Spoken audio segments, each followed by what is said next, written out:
Bab 529. Satu pedang merusak semua metode. Ditolak oleh langit dan bumi. Mileye sedikit bingung, "Senior, pedang apa ini? Mengapa begitu istimewa?" Lantai ke-6 berkata, "Aku tidak tahu pedang apa itu, tapi itu bukan pedang biasa. Daya mematikan pedang ini sangat kuat, dan daya mematikan ini tidak hanya mengacu pada kekuatannya, tetapi juga memiliki pengekangan yang besar pada hukumnya dunia dan sumber energi dunia. Begitu pedang ini dihunus maka akan ditolak oleh langit dan bumi, atau bahkan menjadi sasaran."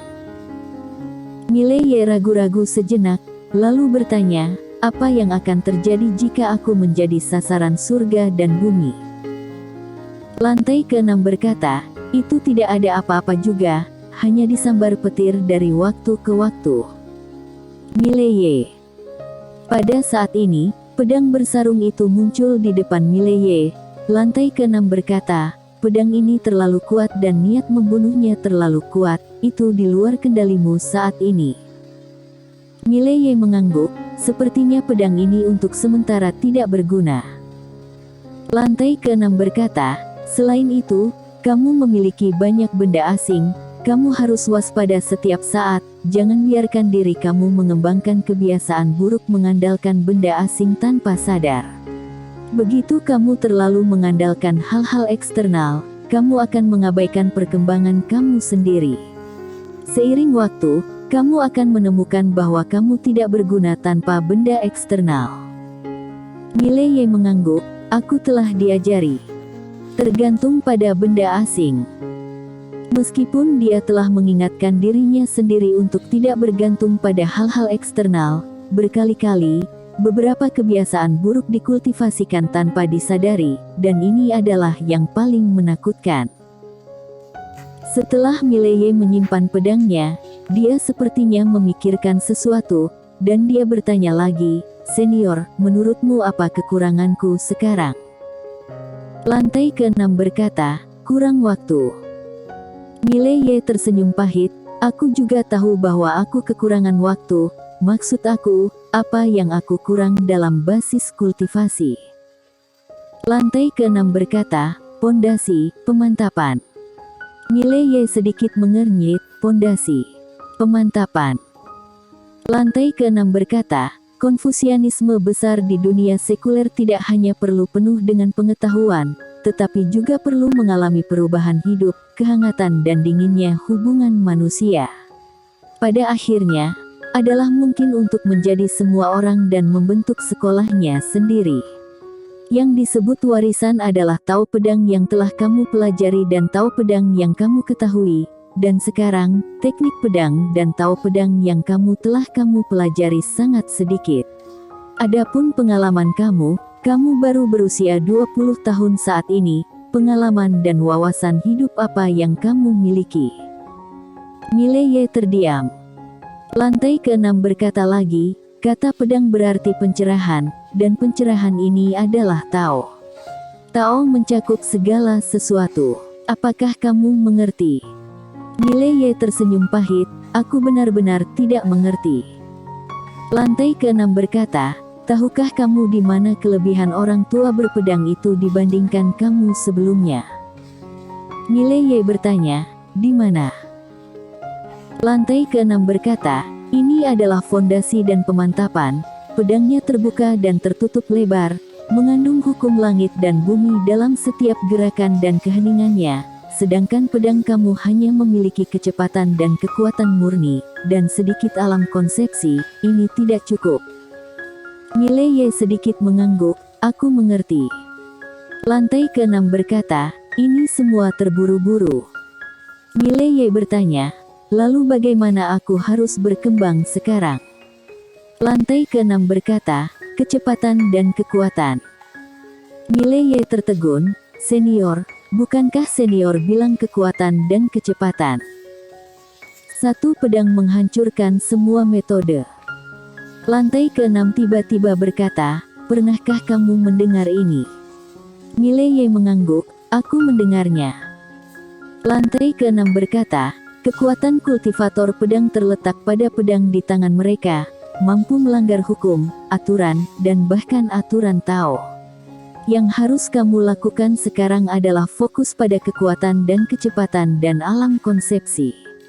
Ketika kecepatan kamu melampaui dunia ini, kamu akan menemukan bahwa hukum dan aturan Tao apapun adalah awan yang mengambang di depan kamu. Mileye sedikit mengangguk, mendengarkan kata-kata senior, lebih baik daripada kultivasi sendiri 10 tahun. Lantai ke-6 berbisik berkata, tahukah kamu apa yang aku lakukan saat itu? Mileye bertanya, apa itu? Lantai ke-6 berkata, ketika aku semuda kamu, aku adalah seorang guru, tetapi sayangnya, ketidakkekalan dunia membuat aku memulai jalan kultivasi, tetapi aku tidak pernah berpikir bahwa aku akan mencapai puncak dunia kita. Hei, galau. Mulut Mileye berkedut sedikit, sialan ini, mengapa ini sangat tidak nyaman untuk didengar. Lantai ke-6 berbisik berkata, sebenarnya aku lebih iri padamu. Mileye sedikit bingung, mengapa kamu iri padaku? Lantai ke-6 berkata, apakah gadis yang bermargaan itu menyukaimu? Mileye. Lantai ke-6 berkata lagi, saat aku masih mengajar, aku juga menyukai seorang gadis. Saat itu, saat aku bersamanya, aku pikir semuanya indah. Sayangnya, suatu hari, dia mengatakan kepadaku bahwa dia tidak ingin menjalani kehidupan biasa, dia ingin menjalani kehidupan yang dikagumi semua orang, jadi dia menikahi dekan dari perguruan tinggi kami. Hidup aku berada di titik terendah, dan kemudian, aku mendapat harta karun, dan bangkit sejak saat itu, aku menghajar dekan itu, gadis yang kusukai memohon pengampunanku. Akhirnya, aku mencapai puncak hidupku. Semakin Mileye mendengarkan, semakin dia merasa ada sesuatu yang salah. Lantai ke-6 berkata, seringkali, hidup ini sangat berdarah. Jika seorang pria tidak memiliki kekuatan, hidupnya tidak sebaik anjing. Mileye mengangguk, dia sangat setuju dengan ini. Meski kenyataannya kejam, cinta, persahabatan dan keluarga tetap ada. Dia percaya bahwa bahkan jika dia kehilangan basis kultivasinya saat ini, Lin Siye akan tetap menjadi adik perempuannya, Bennett Mo dan Ladiaan dan yang lainnya akan tetap menjadi temannya, dan perasaan ini tidak akan dirusak oleh apapun. Tidak mengobrol dengan lantai ke-6 lagi, Mileye menatap ketiga pedang di depannya. 3 pedang alam keberuntungan. Namun, ketiga pedang ini masih terasa lebih buruk daripada pedang penakluk jiwa dan pedang Raja Dewa, jadi dia tidak berencana untuk menyimpannya sendiri. Melahap. Jika kamu melahap pedang-pedang ini, kamu pasti akan dapat meningkatkan tingkat alammu secara signifikan. Tapi dia tidak bisa menelannya sekarang, jika dia menelannya sekarang, akan ada keributan besar. Tidak ada yang melindunginya sekarang, dan dia pasti akan mati. Pada saat ini, ruang hampa sedikit bergetar di depannya, dan segera, suara Chelsea Bai muncul di depannya. 6 Master Alam Taoisme telah memasuki lembaga seni bela diri, kamu harus siap secara mental. Lembaga seni bela diri. Mileye berdiri tiba-tiba. Jelas, orang-orang itu tidak dapat menemukannya dan mulai menekan lembaga seni bela diri, mencoba menggunakan Lin Siye dan yang lainnya untuk memaksanya muncul. Mileye berkata dengan serius, Nona Chelsea Bai, tolong terus bantu aku mencari tahu, oke? Chelsea Bai berkata, kali ini direncanakan oleh Sekte Pedang, mereka tidak hanya membidikmu, tetapi juga lembaga seni bela diri. Mereka juga sepertinya mencarimu secara sembunyi-sembunyi, kamu harus hati-hati. Juga, jangan ke lembaga seni bela diri, setahu aku lembaga seni bela diri tidak ada niat untuk melepaskan Ladia dan yang lainnya untuk saat ini. Wajah Mileye muram, tentu saja dia tidak bisa menggantungkan harapannya pada lembaga seni bela diri. Semua tergantung pada diri sendiri. Tampak sedang memikirkan sesuatu, Mileye bertanya, apakah ketua sekte pedang Brady Lee di lembaga seni bela diri? Chelsea Bay berkata, ya. Mileye mengangguk, berbalik dan pergi. Targetkan sekte pedang. Ini direncanakan oleh sekte pedang, dan sekte pedang tidak ingin orang tahu bahwa mereka mengincarnya, jadi dia akan membuat masalahnya menjadi lebih besar. Tidak bisa membiarkan pihak lain bertindak jahat tapi masih bersikap sok suci. Lembaga seni bela diri.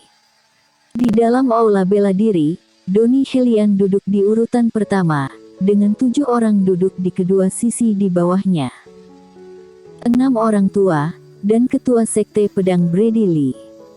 Donnie Helian tertawa berkata, semua orang datang ke lembaga seni bela diri kami dengan tujuan agar lembaga seni bela diri menyerahkan adik perempuan Mileye. Brady Lee terdiam, dia hanya minum teh. Di seberang Brady Lee, seorang lelaki tua berjubah hitam memandang Donnie Helian. Dekan Helian, aku selalu menghormati lembaga seni bela diri. Kali ini, tujuan kunjungan kami hanyalah Lin Siye. Donnie Helian tersenyum berkata, Yang mulia, tahukah kamu bahwa Lin Siye adalah siswa lembaga seni bela diri kami? Orang tua berjubah hitam itu melirik Donnie Helian dan berkata dengan suara rendah, Dekan Helian, aku tidak akan berbelit-belit. Kita harus mendapatkan Lin Siye ini dan yang lainnya. Donnie Helian menatap langsung ke pria tua berjubah hitam itu, apakah kamu mengancamku? Mata lelaki tua berjubah hitam itu sedikit menyipit, dan suasana di lapangan langsung menjadi tegang. Pada saat ini, seorang lelaki tua tiba-tiba muncul di pintu masuk aula utama. Pria ini mengenakan jubah putih dan rambut putihnya diikat menjadi ekor kuda. Meskipun ada banyak kerutan di wajahnya, dia memancarkan aura yang sangat kuat. Melihat lelaki tua berjubah putih ini, ekspresi Brady Lee tiba-tiba berubah. Orang ini adalah mantan dekan lembaga seni bela diri, William Wu. William Wu memandang lelaki tua berjubah hitam itu. Dia mengambil langkah maju. Ekspresi lelaki tua berjubah hitam itu berubah secara dramatis. Saat berikutnya, dia menghilang langsung di tempatnya. Setelah satu tarikan napas, pria tua berjubah hitam itu kembali ke posisi semula, tetapi pada saat ini, ada noda darah di sudut mulutnya, dan tidak hanya itu, lengannya bergetar hebat. Melihat adegan ini, semua orang di lapangan menjadi sangat serius. Mata lelaki tua berjubah hitam itu penuh ketakutan. William Wu melirik Brady Lee tidak jauh, kuingat waktu itu, sejak kapan sekte pedang menundukkan kepalanya kepada orang-orang. Sejak kapan sekte pedang memainkan intrik seperti ini. Kebanggaan dan reputasi sekte pedang selama ribuan tahun telah dihancurkan olehmu. Brady Lee tanpa ekspresi, dan hendak berbicara ketika William Wu melambaikan tangannya, kultivator pedang sepertimu, tidak memenuhi syarat untuk berbicara denganku. Mengatakan itu, dia melirik lelaki tua berjubah hitam itu dan yang lainnya. Lembaga seni bela diri kami tidak memiliki niat untuk berpartisipasi dalam perjuangan duniawi, juga tidak memiliki ambisi besar untuk mendominasi kota Senwu, tetapi kami tidak akan pernah menerima penindasan. Sekelompok anak muda itu bergabung dengan lembaga seni bela diri kami, maka mereka adalah murid kami. Kalau kalian melukai mereka maka sama saja dengan menyinggung lembaga seni bela diri kami. Berbicara tentang ini, ada sedikit sarkasme di sudut mulutnya. Setidaknya kalian sudah mencapai alam Taoisme, bisa-bisanya masih mengancam keluarga dan teman-teman orang lain. Kalian bisa melakukan hal seperti itu, aku saja sangat malu untuk kalian. Di lapangan, wajah semua orang menjadi sangat jelek, ini adalah tamparan tatap muka. Namun, tidak ada yang berani mengatakan apa-apa lagi. Kekuatan William Wu ini jelas lebih kuat dari mereka, dan sekarang di lembaga seni bela diri, jika lembaga seni bela diri menggunakan semua kekuatan, sangat mungkin untuk menahan mereka di sini. Pada saat ini, William Wu tiba-tiba berkata, "Masih tidak keluar. Apakah ingin aku menahan kalian untuk makan bersama?" Orang tua berjubah hitam dan yang lainnya tidak mengatakan apa-apa, mereka berbalik dan pergi. Tidak ada satu kata pun ancaman yang diucapkan. Mereka tidak bodoh, mereka jelas lebih lemah dari pihak lain. Kalau mereka masih mengancam, bukankah ini mencari kematian? Brady Lee juga hendak pergi. Pada saat ini, William Wu menatapnya lagi. "Kamu dan gurumu ingin mendominasi kota Senwu. Langsung saja mengadakan pertandingan terbuka dengan lembaga seni bela diri kami. Kalau kalian menang, lembaga seni bela diri kami bukan tidak bisa menerima kekalahan. Tapi sekarang, kalian memainkan intrik ini. Aku meremehkan kalian, malu pada guru leluhur sekte pedang kalian." Setelah mengatakan itu, dia berbalik dan pergi. Di lapangan, wajah Brady Lee sangat jelek. Di sampingnya, Donnie Helian tersenyum berkata, "Kak Chen, jangan marah. Guruku adalah orang tua bertemperamen lugas dan suka mengatakan yang sebenarnya. Jangan terlalu dianggap serius." Brady Lee hampir meledak emosinya. Bersambung.